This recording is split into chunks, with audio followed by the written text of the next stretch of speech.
What is going on, Rush Nation? Welcome to the 5 Yard Podcast, the inaugural episode hosted by myself, the Joel Hewitt, aka the Hat Rack with a Heart of Gold. I'm here with my co-host Alex. Can't see the wood for the trees, aka the other one, winky face. And we have enlisted a special guest today because that's what all good NFL podcasts are doing nowadays. We've reached out to everybody that we possibly could and found the most musically talented person that we have, and that would be Pete. Hey guys, how you doing? Good. Yeah, I am excited. Excellent. That's brilliant. No, thank you very much for listening along, everybody, and thanks to Murf and the rest of the 5 Yard family for letting us jump on board with this. Quick shout out to Dan who set this up. If you are listening, mate, we'll see you on the pod soon. But I guess let's just jump straight into it. You know when people say let's jump straight into it, but it's usually about 10 minutes into a thing. Well, here we are. That's how that happens. All right, we're just going to start off with a few things. So to get the ball rolling, boys, we are UK NFL fans. We are not fair weather. We're not here to just talk fancy or anything like that. But I guess my first question to you to just get things going is, does anybody have a particular position that they enjoy watching the most? Alex? I'm a tight end guy. I know that's cliche. I know it's there, but the fact that you can have one position do four different things on a field and exactly be the go-to guy for so many organizations, and it's always said you can have a really good wide receiver, you can have a really good running back, but if your tight end sucks, you are never making it that leap or that next level. And I 100% agree with it. Yeah, that's cool. I mean, I was thinking tight end when I was talking to my wife about mine, and what's great about tight end is that, especially with like rookie QBs and whatnot, it's always like a safety net. They're always there, like a big body to catch it, take that hit, and like get those 4 yards whenever you need it, or try and protect them at the same time. Totally agree. I went a slightly different route. I love a good corner. Like, give me a good cornerback. When I first properly started getting into the NFL, which will be, I don't know, early 2000s, Revis Island was a thing. And just watching that dude be the most bored player on the field was so good because they were so scared to line anybody up with any kind of consequence against him. And then you fast forward a little bit and you've got Richard Sherman with the Legion of Boom scaring the living bejesus out that poor reporter. And I've always just enjoyed the way that goes. There is nothing more exciting than seeing a pick six. I don't care if you throw something 99 yards. Pick six will forever be the greatest scoring play, in my opinion. It's right there with safety. I love safety because it's a bit of a... Big, what about you, brother? I'm outside linebacker. I just love those guys that are going to completely demolish a team from all over, get through to the backfield and smash into those running backs, break up those plays with the tight ends and demolish those tight ends, get it out of the way before it gets to the corners, and just wreak havoc. A good linebacker, like a Roquan Smith, somebody like that, is just electric on the field, and they can impact the game in so many ways, and in such exciting ways. That kind of visceral head-on-head collision, which is why a lot of people get into NFL, and was certainly part of the attraction for myself as well. Always a good like highlight package as well, be it like one person's career highlights, or if you took like every like big hit from then of the week or of the season or something. That's the crunch, that's the sound that really like gets the blood flowing and whatnot. Yeah, awesome. Well, thank you for that opening bit. What we're going to do now is we're going to slip into a bit of news. We've had a look around. Look, we're not journalists. We're not here to report on everything as we kind of go, just things that we find interesting. And I'm starting with fake news of the week. Pete brought this to me earlier today, and he was like, have you seen on Blue Sky, which is where we're at, Twitter is my opinion there. And apparently it's a story that went around a little while ago about Green Bay, but today it's been spotted that, and it is fake news, hence the fake news of the week banner across the bottom, that Elon Musk was due to or trying to buy the Ravens. And it was quickly debunked, but I was looking at the comments underneath, And I've decided personally that it's Ravens propaganda, because everything underneath is like, I don't even like the NFL, or I've never watched the NFL, but I like the Ravens. I'm going to buy a Ravens jersey. Good for you, the Ravens. Buy somebody in Baltimore because they want some of the goodwill that they've been missing ever since they won the Super Bowl. Any thoughts? The best bit about that was all these. The reason they loved this was in the article it said, "Oh, the Ravens said we're never going to be bought by a billionaire. We won't be owned by billionaires. We're people for the people." Their owner's worth $7.5 billion. So it's just like, I'm not going to sell to my mates. A real people's man. Yeah. Yeah, exactly. So like, we'll not proofread anything when we see these articles. We'll not fact check it. It tells me what I want to hear, and I will celebrate it. And I will go and buy a punchy headline. It's a beautiful thing. The Google searches. The Google searches are over like Baltimore and like most of America are basically just going to be like, who's Lamar Jackson? What is a Raven really? Are they birds, or like are they a myth? What's the Ravens mascot? Like, where do I buy Raven shirts? And all of this, and all I can say is I'm really here for it. If we're gonna have like a Chiefs-like explosion for the Ravens, completely give it me. Absolutely inject it. Segue. If you had to give the rub that the Ravens are currently get to another team, who do you think would deserve the shirt sales, who are like completely underlooked outside of the Chargers, Perry? Oh, outside of the Chargers, because they're the only ones with no fans. So that's tough. That is tough. I was going to say, what's a franchise that you've completely forgotten about? Like, if you took like 31 teams, like who's the other one? And I was like, gosh, who have I completely forgotten about? And I was like, oh God, yeah, Miami. But Texans? Then they're always in their headlines. Like who really knows? Yeah, Texans or Cardinals, maybe. Cardinals could do with a bit of a shot in the arm. Yeah, okay, that's the official answer on the pod. The Arizona Cardinals could do with some fake news to sell some jerseys. In my head as well, when people are like Googling stuff like Edgar Allan Poe ? You know, and then all of a sudden you've got a lot more literacy fans. So the rabbit hole of the fake news just keeps on going. Like book sales are going crazy. Right.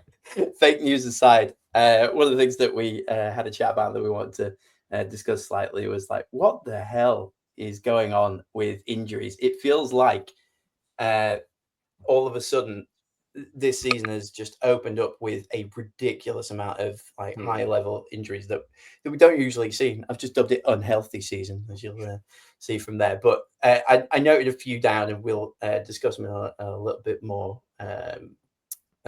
depth. Things like staffed for the Rams, every single Vikings wide receiver apart from Justin Jefferson, Christian Watson, Jordan Love, Brandon Ayuk, Malik Neighbors, Deion Sanders. You see, my brain still goes there. We're still the only podcast covering the NFL that has not said the other Sanders name. We still hold that title. Rashawn Slater and Maurice Norris. What do we think is going on, boys? And have you got anything to like say about any of those? I have on the Vikings because Jefferson's injured as well. Oh, is he? Yeah, Jefferson's week to week. Rondell Moore's out he's missed the entire season after missing the entirety of last season as well at the Raiders, and Addison's missing the first 3 games. So the beginning of that opening match, if JJ can be fine for week 2 as a Bears fan, I'll be chuffed with that. I'll be really happy if he can miss week 1. But it's going to be a lot on his plate on TJ Hawkinson as well. I think Hawkinson is going to be really, really lent on start that season.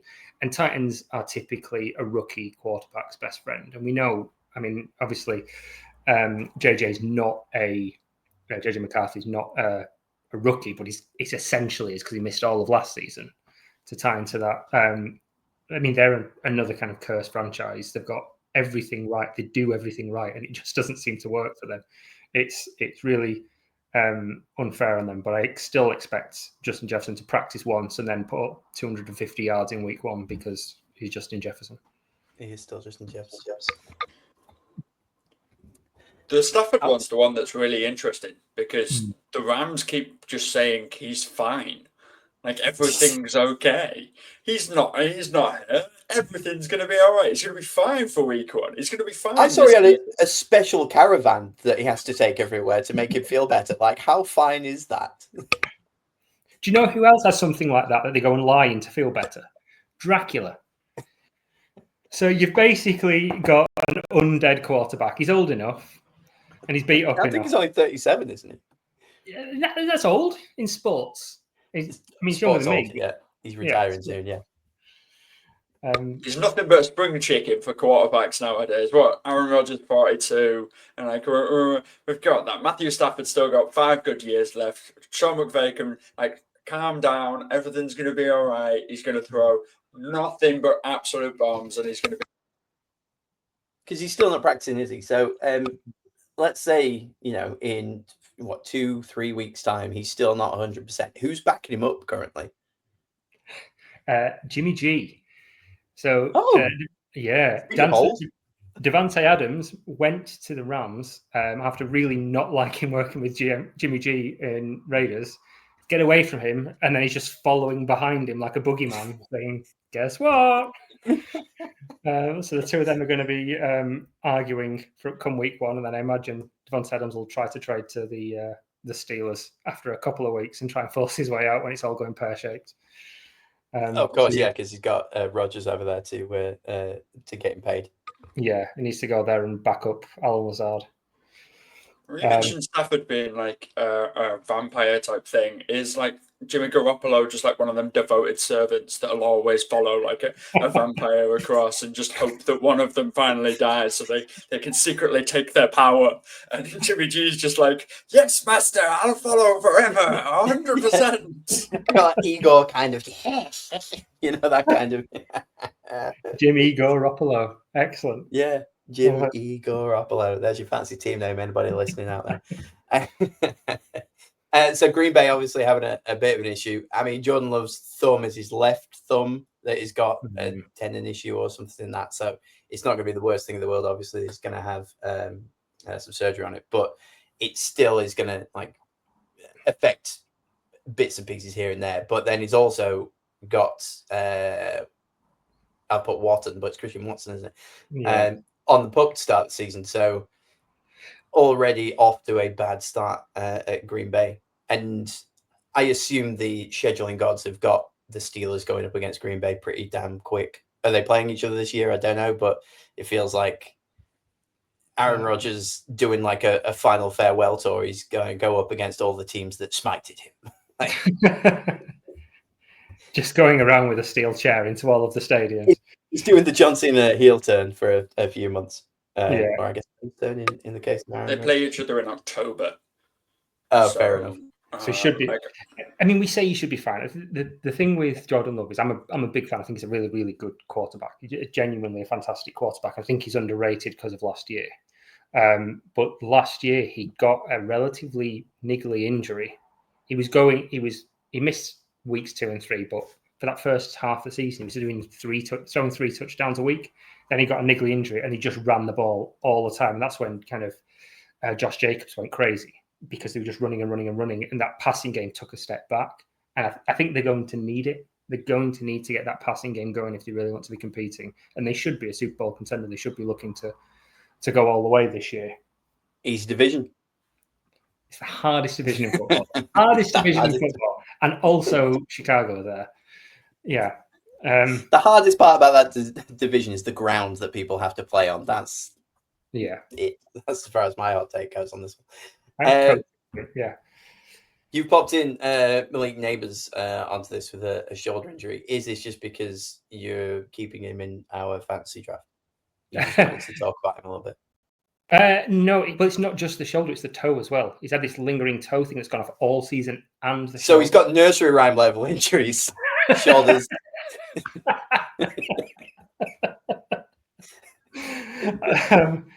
I think there's nobody else there. It's him and Wan'Dale Robinson, they've got nothing else at wide receiver. He beat the rookie target record by about 30 targets last year. he's their entire team, and they've got. They brought in. I Remain- was going to say the Walrus came back, but he came back and then went to Miami, didn't he? Yes. I don't know what you're talking about. They've got Zach Pascal. They're going to be fine. Oh yeah, it's fine. I love it's fine. that you had to Google that. To be Yeah. They're making the playoffs, but like what you said is absolutely right. Like Montreux Washington's right behind them. Darius Slayton's also like injured and questionable as well. So like they're not entirely deep at wide receiver. No, and they've not got tons at tight end either.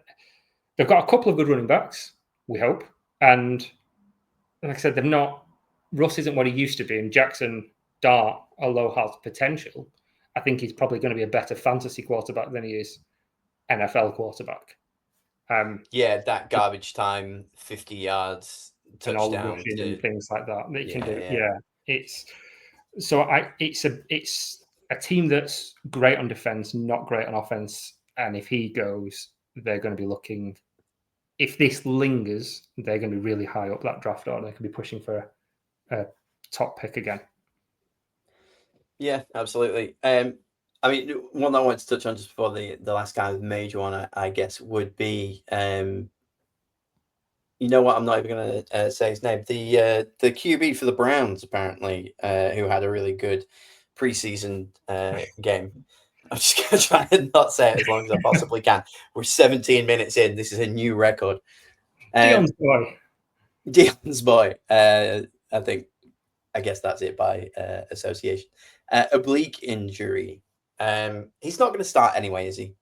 They just love a headline that's got Shador Sanders in. There you go. 17 minutes, 24 seconds to anybody who's guessing at home. They've got Joe Flacco there. He's there for a reason. And didn't they just sign a 6th QB? But I assume that's just for practice for now. And then I can't remember. Was it Huntley? They've got Huntley, yeah, because Pickett was injured. Dylan, what's the other quarterback? Samson, what's the other quarterback called that they signed in the second round? Which is really bad that we don't know the name of the second round quarterback, but everyone knows. Yeah, God bless him. But he was injured, and everybody, and Deshaun Watson's still there, so everybody was injured. That's why they had to get Tyler Huntley. Kenny Pickett's injured as well, so that was why they had to go to 6, because they've got the biggest quarterback room in the world, and they're all lying next to each other in a bed, all vying to get the bed furthest away from Deshaun. I was going to say, and the little one said, trying to keep the nursery rhymes alive. Okay, so I guess the last one I really wanted to talk about this was, look, I love a name that rhymes, so Maurice Norris, or Morris Norris.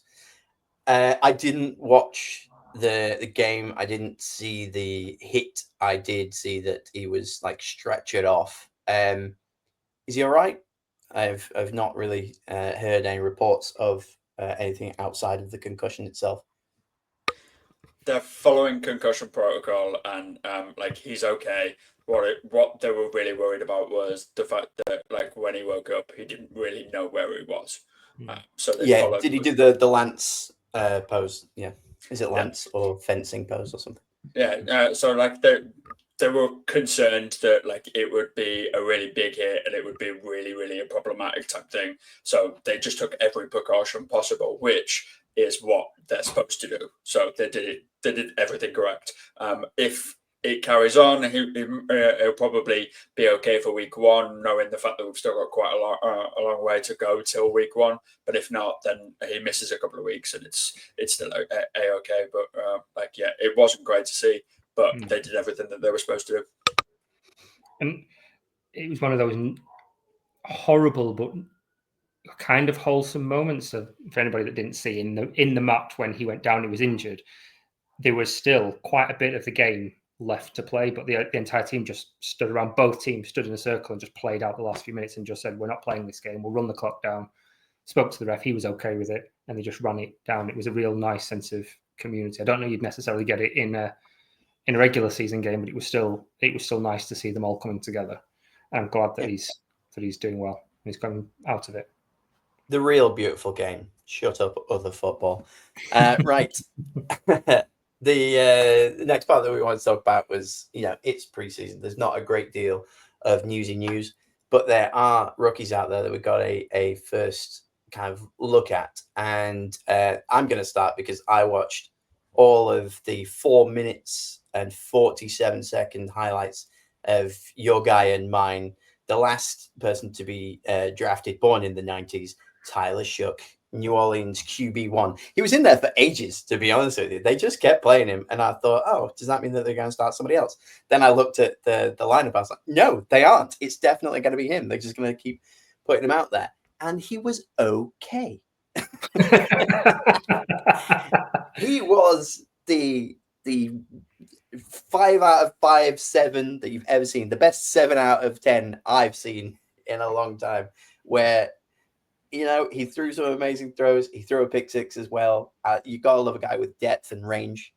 He can give the fans what they want. 6 points to the other team, 6 to his own. He's just out here being as mid as he possibly could do. I was sucked into some propaganda before the draft. I was watching a guy on YouTube, and he was like, "Oh, you should see the tape on Tyler Shook. Who's this guy?" So I sat and watched that for like 20 minutes, and by the end, I was like, "Oh my god, he's going to be like really fun to watch. I hope he goes somewhere interesting." And they got drafted at the Saints, and I was like, "Damn, you know, I like him for you, but not for me." So now I've got to really buy into it. It would have been nice for him to. I wanted him to get a starting job, but it was real cursed monkey paw situation where it's like, okay, well, you wanted it. You watched that whole video. It's real good target advertising, that one, to be honest with you. Like, I must be the only one that was rooting for him that was a Saints fan, that right on the Venn diagram of things. But yeah, like I say, I enjoyed watching him. Also, I don't know if anybody else caught it, but I was watching. It was Pat McAfee that got me onto it, to be fair, because I didn't watch a lot of preseason. But they were talking about Abdul Carter, and although he only played, I think it was 6 snaps, everybody is like gushing about him. When we're talking about the Giants not having a hope in hell, this is one of those potentially special players, because he was lining up against the ones on the Bills and just like pushing them aside. So that's really cool to see. And yes, I did also draft him in one of my defensive player leagues, even though I don't know if it was a value or not. I think I took him in the 9th round. Was it a good idea? Who knows? That unit is good. They've got a solid defense across the board. They're really good. And I think that will keep them in games. So as long as Russell is at least competent, if he's the 20th best quarterback in the league, they could do well. But again, they've also got quite a tough division. They've got Eagles, they've got Washington, they've got, I think, what will be a resurgent Cowboys as well. So it's a tough division, but that defense will keep them in games so that they can lose painfully towards the end quite regularly, I think. It's a bad time to start making a good team. Yes. Yeah, that's an excellent way of putting it. The other thing is that we can hype them up, and they can probably be at least a top 10 defense, if not a top 5 defense, as Pete's already said, and still finish bottom of their division, which they probably will. And like if you get the sort of building blocks in that defense, which they've already started to do, and they will. I will go out on a limb, and I will give you a hot take right now that they will be a top 5 defense this year. Like that, I don't even think it is a hot take. They will be. They're incredible. They are absolutely phenomenal, and he's one of the guys that is really phenomenal for them. The other defensive lineman that my name is just blanking on him, but he was a rookie, I think 2 years ago now. He came out of the draft. Kevin Thibodeau, again, he made the leap last year and was absolutely superb, and he will progress again. So if you've got both of them from either side, who do you block? Yeah. No, you're right. Absolutely. You brought up Genty in the group chat, Alex. Did you happen to watch any of that? I think you'd be a little bit more invested than some of us, because you'll have to watch him at least twice a year. It wasn't great. I'm not going to lie to you. It wasn't good. But will he still be great? Yeah, he'll still be really good. But this first preseason game, he wasn't. He sucked. But he will still be really good. do not don't do what one of my friends did, which was like watch this preseason game, message me and go, "Oh my god, he sucked. I'm not drafting him for my fantasy team." Still draft him. Like he's going to be really good this year. He's probably going to get 1,000 yards. He's like a really, really good running back and will be phenomenal. But no, for this week he was really bad. He was. There were gaps all left, right, and center, and he just was not finding them.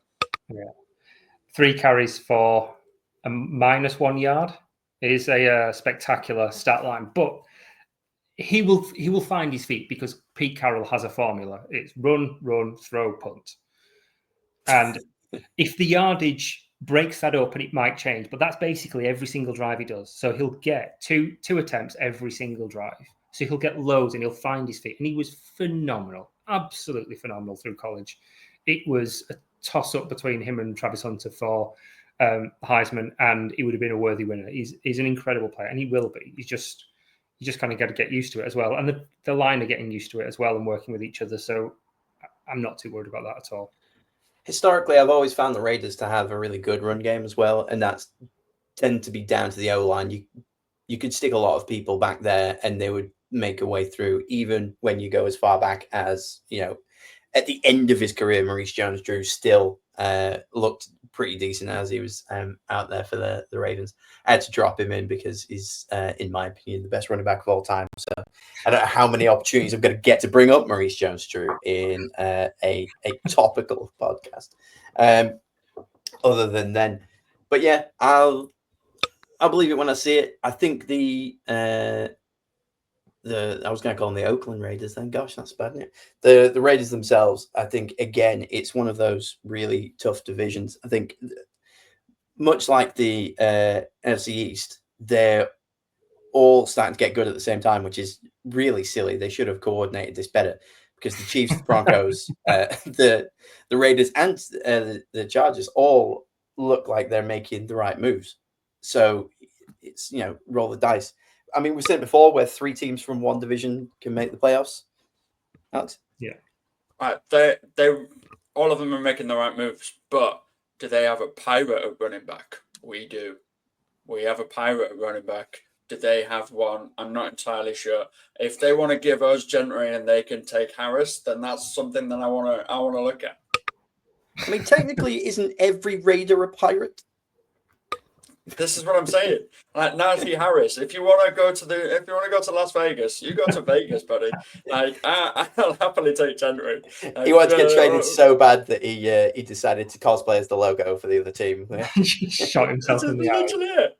This is it. Like, hey, Harris, you're going to get probably 100 carries and maybe 1,000 yards this season. Do you still want to play for the Chargers? No, I want to go to Vegas, baby.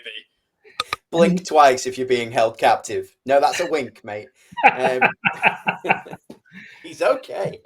I mean, that's a strong look, isn't it? To just say, I'm just going to wear an eye patch from now on, and that's going to be... I mean, he doesn't break contact anyway, so he doesn't have to worry about depth perception. He just runs into the line and stops every single time. So there's no issues with depth perception. Just wear the patch and own it. It's a brand. That was a good segue from contacts to contracts. James Cook signed his deal today. I'm just going to bathe in that one for a second. Pete, you popped it in there. I didn't see how much it was for, but I have been watching Hard Knocks and I haven't seen him on there yet.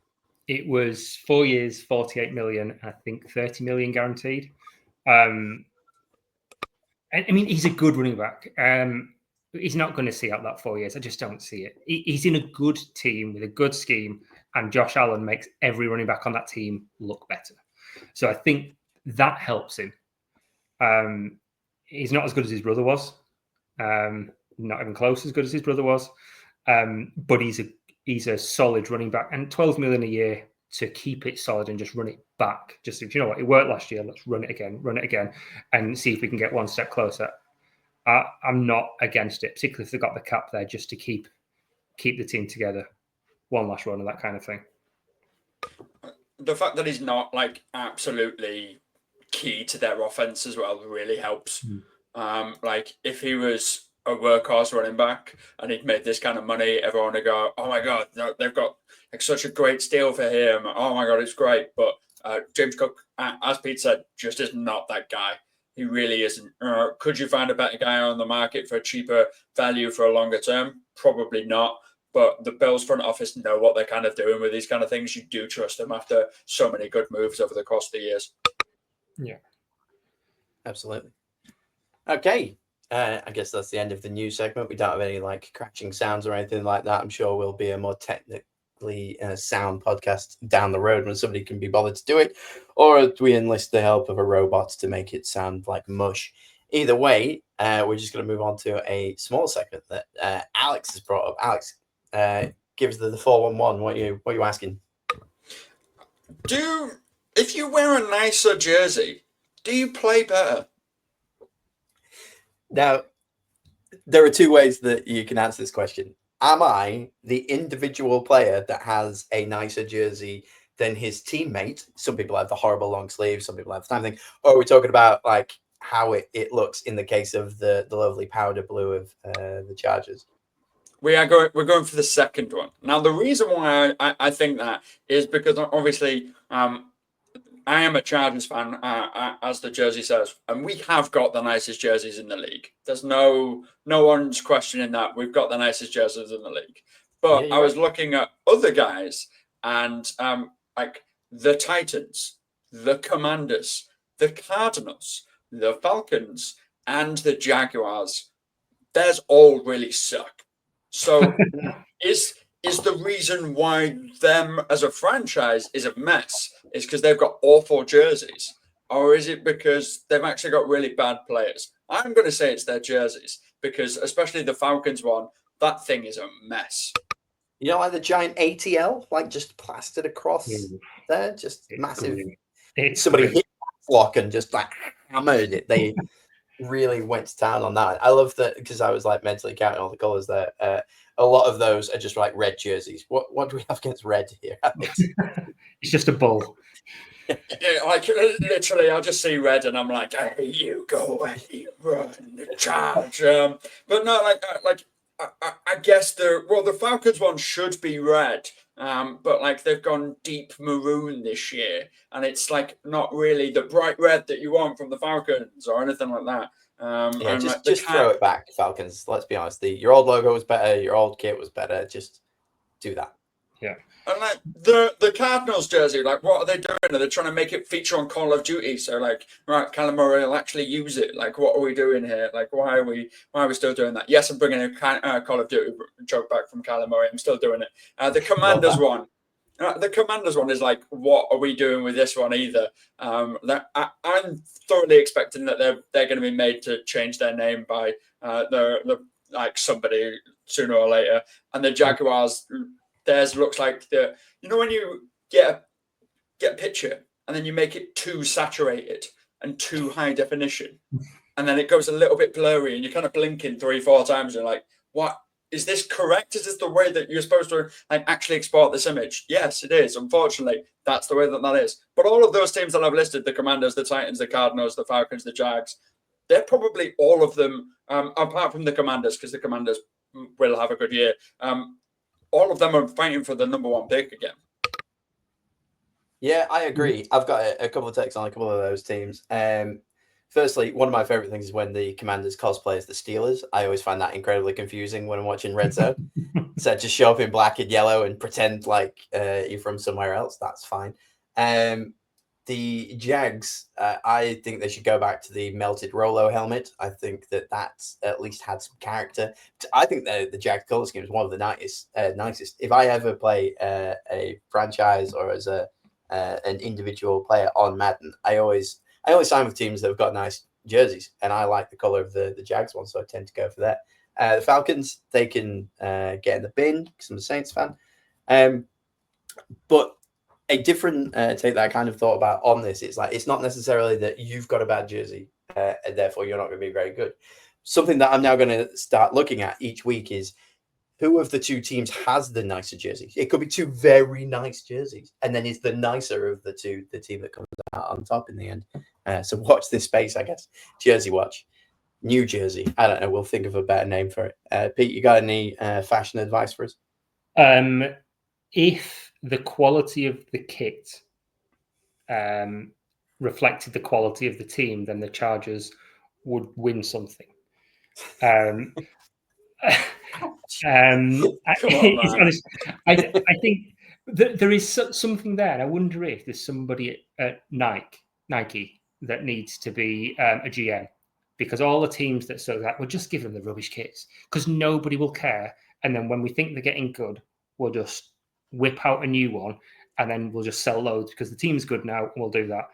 And I mean, the Ravens, always good, always got nice kits. Eagles, always good, always got nice kits. Although I wasn't a fan of the Kelly Green. I know a lot of people like that, but I really like the Eagles kits. Packers and Bears have got classic kits. Bears is basically the same kit as they had when they were good. And they're just like clinging on to the past. So maybe there's something in it. Big markets and decent teams get good kits. Poor teams and small markets get rubbish kits because they just don't care. Color combos make a big difference for me. You stick a navy blue and orange together, and I will watch that all day. I mean, obviously the Broncos, not the Bears. And I'm interested to see what happens with they've got this rivals thing coming in where the Cardinals are going to be like in a sand dune colored thing, and it's going to be hilariously bad. I think that gets released this time next week, hopefully before we do a podcast, so we can have a good laugh about that. Maybe actually the Bears will be good this year and they won't be a massive disappointment like they have been for my entire life. But because their owner, Virginia McCaskey, died this offseason, they've said they're not doing any colour rush, they're not doing any throwbacks. It's home and away with her initials on a patch, and that's it. Go classic. Don't do any of the awful throwback kits. And then maybe that's the reason why they've not been able to have a quarterback. I really respect that as well. Because that's how it should be, isn't it? You just have two. Why are we having six? Let's just have two, and then it'll be there. And for like games that like are memorable and like actually mean something, and someone's retired, or someone's got a Hall of Fame, or someone's winning like the ring of the city, or anything like that you want, or you're retiring someone's jersey, then you do your throwback stuff. But until then, what's the point? Just do home and away, or like do that. I know it's all about the Benjamin. It's all about this. But like at the same time, keep it simple. Like Kiss, come on, keep it simple, stupid. Keep it simple, stupid. Yeah, absolutely agree. One final thought on that, and I'm going to alienate an entire nation here. What's the deal with like all Americans just loving plain white kits? Every time somebody drops an all white like uniform, they're like, "Oh, it's the cleanest thing I've ever seen in my life," and I'm like, "Oh, it's just white on white."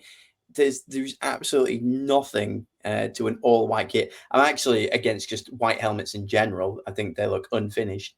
But whenever people they talk about the Jags away kit being like one of the nicest like uniforms in all of the NFL, and it's just white. It's just white. I don't get it. The Vikings, when they were like, "Oh, we're doing that ice cold game this year," it's just all white. It looks stupid. Hated it. I would say it's not necessarily exclusively American. Remember the England PE kit? Everyone lost their mind for the England PE kit before the 2010 World Cup. It's the greatest England kit of all time because it looks like it's from the 1930s. They played like it. Although the Siberian Tiger Bengals, I don't think they've ever actually done it, have they? The all white with the white helmet that gets put around a lot. That looks cool because it works with the stripes. But I'm with you on that. Just give me a bit of fun. Give me something that stands out from all the other teams in the league and is very clearly a Bears jersey.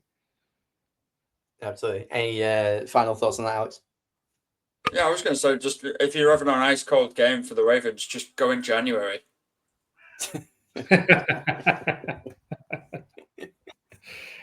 Oh, we're going to get so much hate post on this. I can't wait. It's going to be fantastic. Everybody. Which brings us on to preseason. Do we care? The actual topic of the show. Each week we're just going to have a bit of a news bumper in between and whatnot, but then we're going to just have a bit of a discussion about a random subject. This week, Alex brought it to the table, just said, do we really care about preseason? I have a particular opinion about preseason, but Alex, I'm interested to hear what you have to say first. No. Why do we care? Why do we care?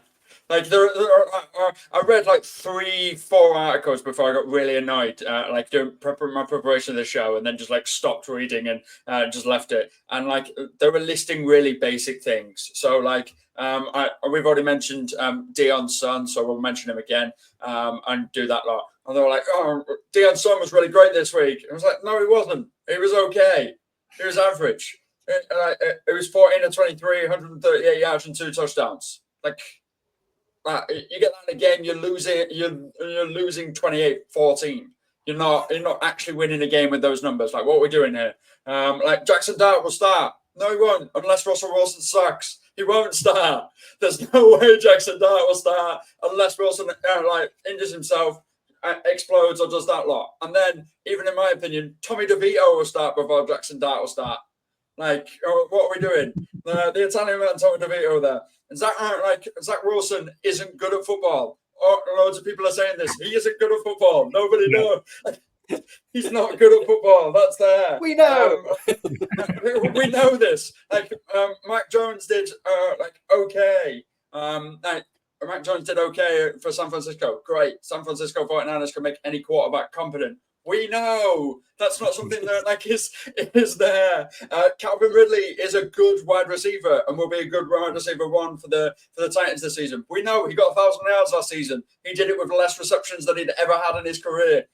Okay, he's actually a good wide receiver. The number 1 pick was good. Okay, great. Yeah, the number 1 pick was good.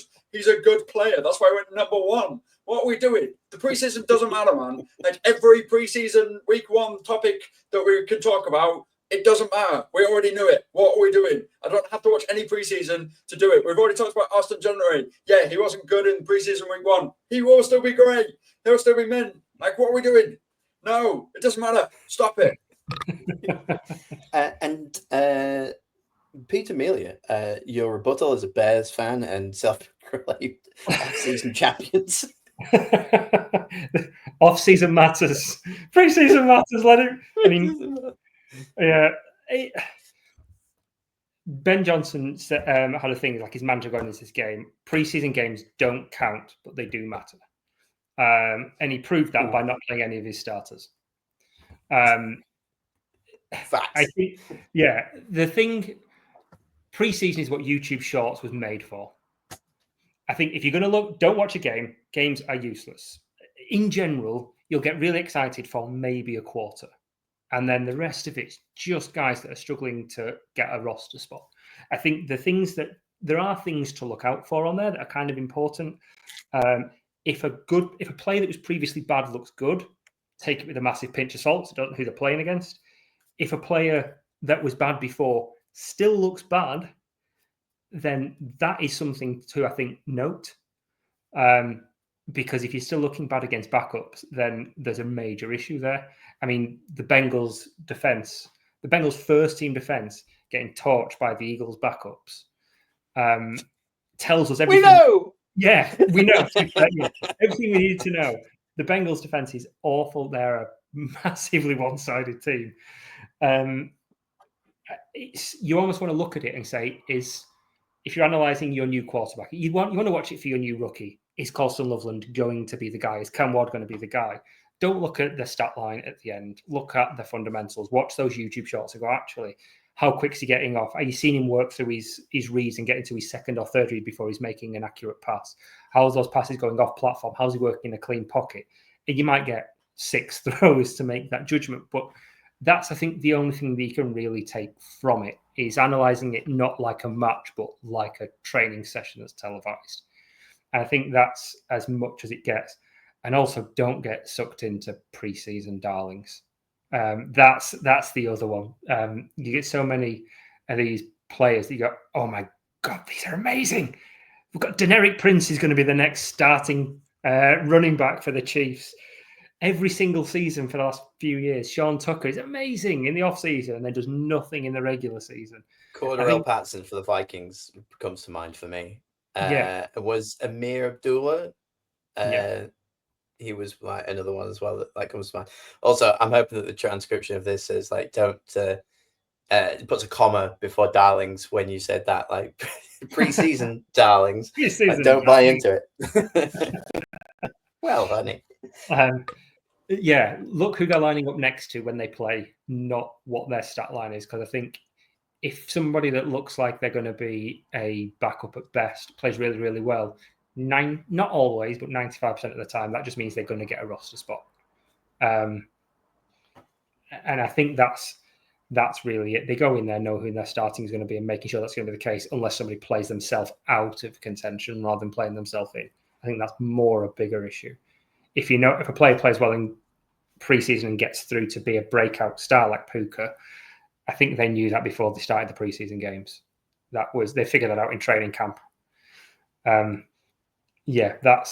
still watch it. I still watch every single snap of Case Keenum against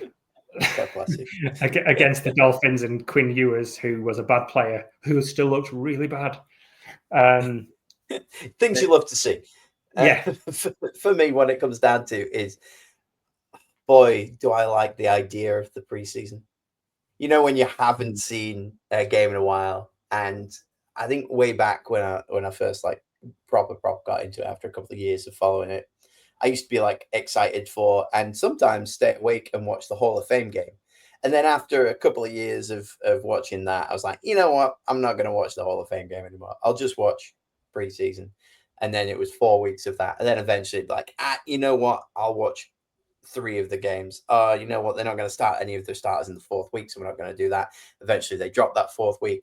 So now there's 3 games. I'm like, I'll watch the first game for the weeks. I'll do the 40-minute highlights on Game Pass. That would be kind of fun. And now I'm down to 4 or 5 minute highlights of a game here and there, and hoping that I don't see the result of the Hard Knocks team. Because my major takeaway for this is preseason spoils my favorite preseason show, which is Hard Knocks. I already know next week that the Bills are going to lose. All of the drama has been stolen from me in that third quarter of TV. And especially when it gets to a little bit later, when it's the 4th week or whatnot, I know who gets cut and all of that stuff. It's not great.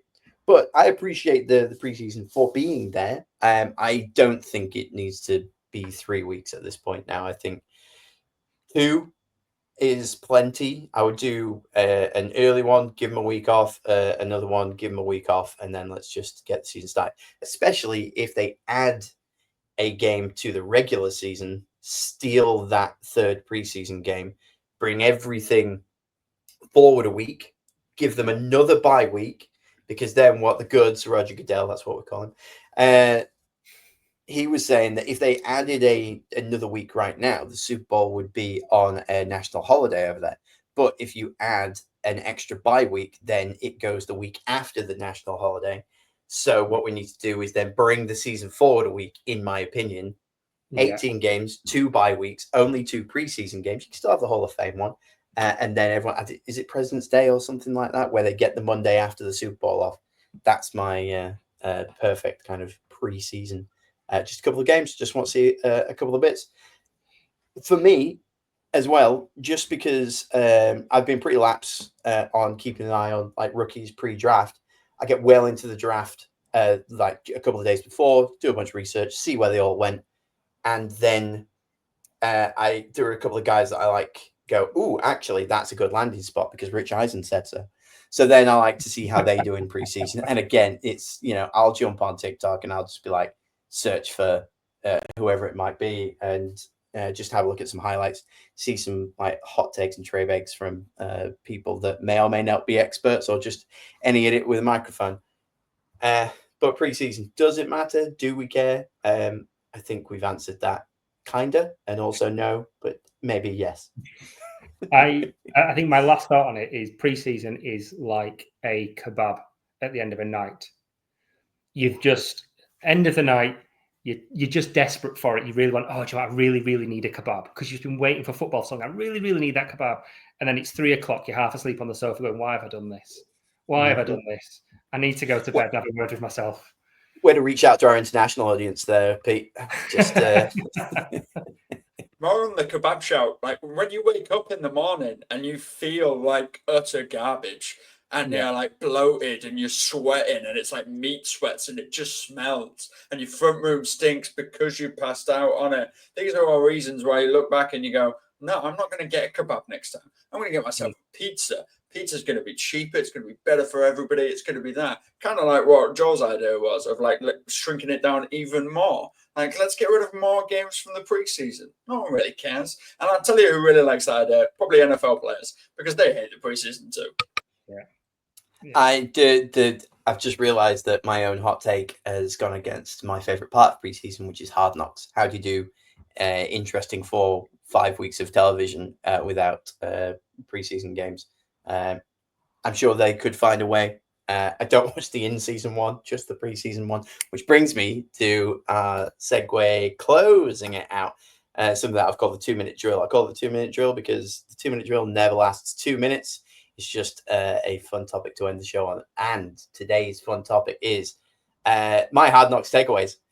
While I was doing the show notes last night, I had Hard Knocks on. And like I say, I love that show. It is so stupid. And I was talking to Pete yesterday. I spotted that a potential contender for best outside the NFL show is coming to Prime, which is following the home life of the New York Jets last season. It's got very little to do with football, but if you want to see them argue with their wives and teach their children bad habits, oh boy, has Amazon got a show for you. So I'm going to watch the hell out of that, and you'll get probably a 2-minute drill out of that one as well. But a few takeaways from Hard Knocks, which I found fascinating and hilarious and a bit confused in places. One, trucks are cool.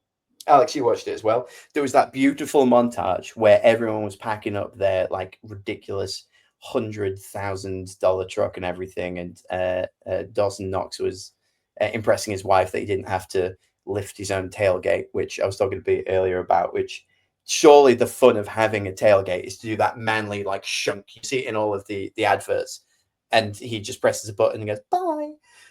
Like, what's that all about? But trucks are cool. Anyone chime in if you have any additional takes on any of these takes. I've already accidentally fallen in love with the Hard Knocks team again. It happens every year. And it didn't take long this time.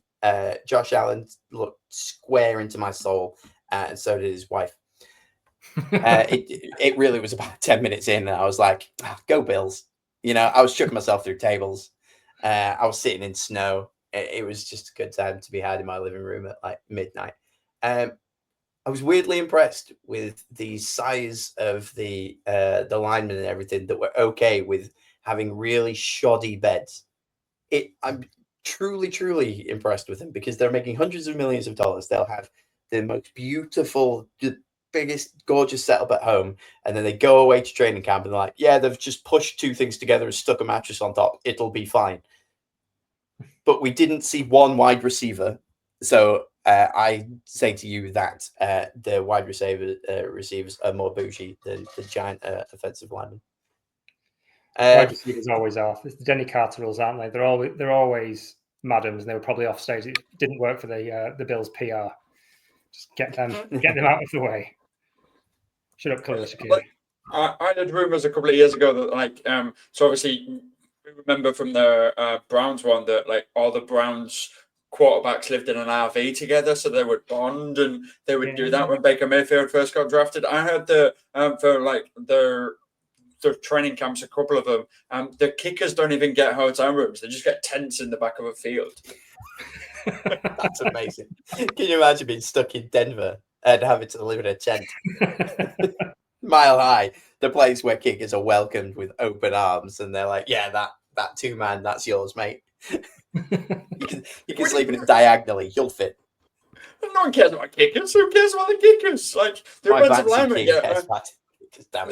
linemen get two beds squished together that look like the Olympic cardboard foldouts and everything like that. Wide receivers get a fancy hotel room. Josh Allen's going to be private jetted from his house to the building every day. But kickers, those guys are living in tents. Because they are intense. Moving on. Josh Allen's net game is greater than Caleb Williams' net game. Josh Allen had a whole romantic look at this net. He was like, ooh, new nets. and he threw every ball, nailed every shot. You know, I mean, he was not far away. And it was beautiful. And then I remembered seeing the clip of Caleb Williams crashing out as he missed absolutely everything, which pleased me greatly. Did you see his interview after that? Said, well, the reason I missed this net from 5 yards out and every single throw was because it was just a quick drill. Throw the ball to me, get it out fast. Don't set it. Don't get your hands on the laces. Just get it in and throw it as fast as you can. That's why I missed from 5 yards out. Nothing to do with the fact that no quarterback in the league was less accurate from a clean pocket, with the exception of Anthony Richardson, who's going to lose his job to Danny Dimes, probably. So they weren't. He was an inaccurate quarterback last year. And he was inaccurate now. I was like, yeah, but it's just the drill's fault.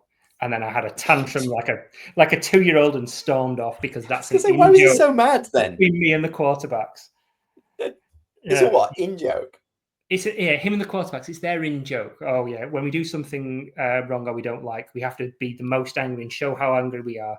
And it's just it's a big joke that we do. And you saw the other guys there just like not reacting. I'm like, yeah, this isn't an in joke. This is just you having a paddy. I truly didn't want to dislike Caleb Williams. There was a lot of like hoo-ha about him, like going into the draft and everything, and people complaining that they painted his nails. Like, I don't care about any of that. I just found him a bit insufferable. And I thought, you know what? He's young. He's about to become a millionaire, and he's going to have to suffer being in Chicago. So we'll give him some time. But boy, has he proven me right. He's like the second coming of Cam Newton. And that to me is the opposite of praise, whatever that may be. Anyway, moving on. Yeah. Go on. I do like him. I think a lot of the noise about him comes from around him. So the book and everything else wasn't him. None of the quotes are from him, and they've made it really clear that it wasn't. So he's mostly done all right, I think. But there has been a lot of noise and hype, and he is very aggressive. But just that one didn't wash with me. And then obviously the net, after him abusing the net, it ran off to Buffalo to get the love that it deserved from Josh himself. It He's one of those guys he's one of those guys, is Caleb Williams, that if he turns up to the Pro Bowl like ever in his career, he's either going to like take the drills super serious and he's going to try and nail every single one, or he's just going to lay back and just go, I don't care. I don't really want to be here. He's going to like Marshawn Lynch it and just be like, I'm just paid to be here. It's fine. Yeah. Like, I don't really care. Move on from the Bears back to my Buffalo Bills. Flip-flops everywhere. What the hell, man? Like, they're walking around. A lot of them don't even look like they're new. I get it. They've got really big feet. It must be really hard to get big shoes and everything. But surely you could get some new flip-flops that are going to protect your feet that you've got to be stood on through all of your drills. I mean, look, I'm in socks and sandals right now, but I'm in like cushiony Hoka, not sponsored, like recovery sandals because I stand all day, and they're walking around in like busted Primark £1 bargain bin, heels worn out of them. Couldn't believe it. Hill sprints look like an absolute nightmare if you're wearing full pads, and also a bit weird when you're in full pads in suburbia. I found he was just like legging it up a dusty hill with his wife being like, "You can do it." That was a strange moment for me. And then my final thought that I will close out on is every single time I watch Hard Knocks, I get this really romantic idea of getting up at 4 a.m. to train when there's like mist on the fields and everything. And I've written the show notes here in quotes, but I never will. I will never get up at that time in the morning to train. I think there was one a few years ago where I saw whoever it was, there was a QB that would like go into the building at 4 a.m. and he'd like go and work out and he'd be like really on it and stuff. I was like, wow, that looks really peaceful and cool. And I can imagine like a really cool montage of me. But then I remembered that he's probably gone to bed at like 7 p.m. and doesn't have a 4-year-old and a 1-year-old that wake him up at stupid times. So maybe one day, but not today. Any final thoughts from the Peanut Gallery? None from me. Great show. Really enjoyed this. Yeah, they all look really wholesome. Like the guys from the Bills just look like they like each other, which is really rare nowadays. They all look really nice and homely and really cute. And it looks like if they all gave you a hug it would be warm and it would be cool and you'd be safe at Buffalo and everyone would be really nice and it'd be awesome. And then they lose in the title game. And what a perfect place to go out on. So thank you very much to everybody for having listened to the first part of this one. Thank you, Alex. Thank you, Pete. We will be back again next week with plenty of hot takes. Trey Bakes. Cool outro saying.